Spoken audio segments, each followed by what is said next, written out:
C'est vrai que je suis très amateur du folklore japonais et donc de comics japonais, de manga, et même dans les films. Mais il y a souvent ce personnage principal. Il y a quelque chose qui va être critiqué par les fans de ce genre-là, c'est ce qu'on appelle le pouvoir de l'amitié.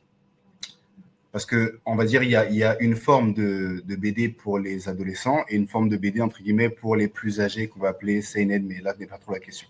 Dans les seinen, on voit des personnages beaucoup plus amenés à souffrir, à ne pas avoir de solution et des scènes très fortes. Alors que dans ce qu'on appelle les shonen, qui sont plus adaptés à partir de l'adolescence, on verra ce genre de personnages-là qui vont être presque dos au mur et qui va puiser sa force dans justement la communauté. Donc, c'est pas le personnage principal qui développe des forces de nulle part. Il va les puiser justement dans les sentiments humains qui l'entourent. Et c'est intéressant parce que ça met en évidence ce côté où on n'est jamais seul. Même si on veut et on pense être seul, il y a toujours quelqu'un qui va pouvoir nous allumer. Donc, nous-mêmes, une fois allumés, on pourra allumer les autres. Mais il faut déjà pouvoir être capable de sentir et de savoir quel est notre but et quel est notre devoir dans notre circonstance, dans notre monde ou dans ce qui nous entoure.